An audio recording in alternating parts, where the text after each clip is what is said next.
Hello everybody, and welcome to Art Smart. Walt Disney videos always do well on YouTube. They just do. When I say Walt Disney, usually my views tick up a little bit, and I know for a lot of other YouTube people it's the same way. Hey, that's just what people are interested in. They want to hear about more Walt Disney stuff. So I'm going to give you what you want. This book today that we're going to talk about is Walt Disney's Mickey and the Gang, Classic Stories in Verse. Now, what is this book about? Because there are all kinds of Mickey books out there, and why bother having another large volume like this? Well, this particular book actually is looking a little bit more at how Mickey was utilized in print. Good Housekeeping magazine used to have these little printouts in their magazine.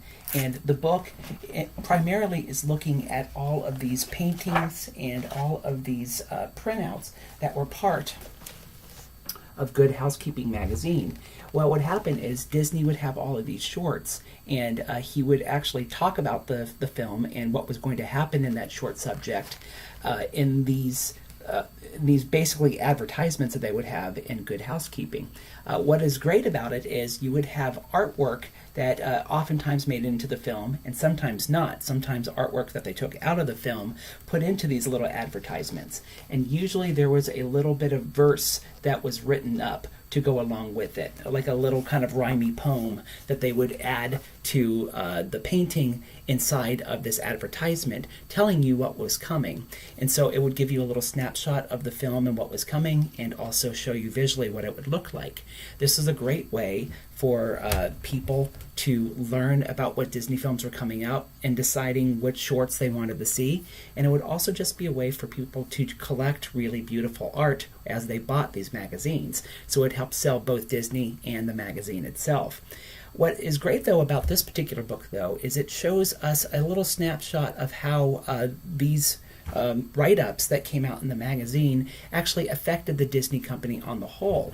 You would see that in some cases, these films, these little snapshots of films that they would give would lead to magazines and comic books that Disney would publish, and a lot of times they would use the same artwork. They would borrow artwork and utilize it later on in a comic book.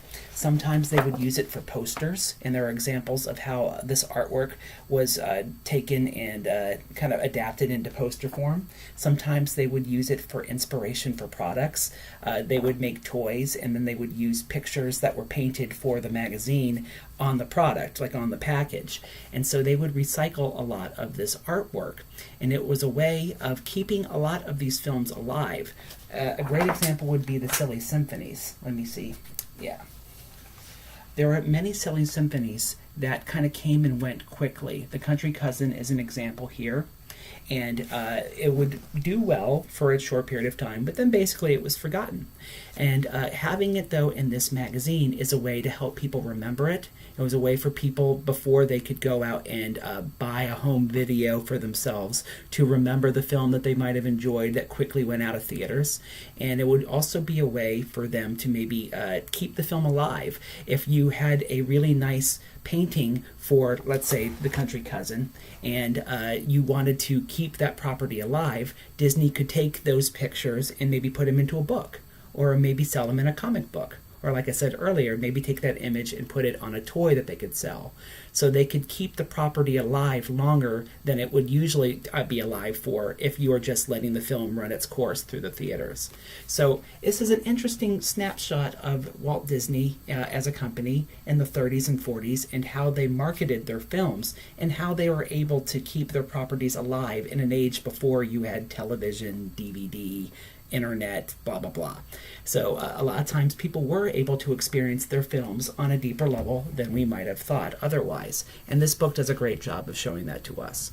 So definitely it's worth picking up. It's a little expensive. Online, it seems like most of these copies are pretty close to the original price of about $30. So this is probably for a more detailed and more dedicated Disney fan. But it's definitely worth it if you'd like to get a much closer snapshot on the Disney Corporation and how they marketed themselves. Have a great day, everybody, and make sure you continue to Art Smart. Bye-bye.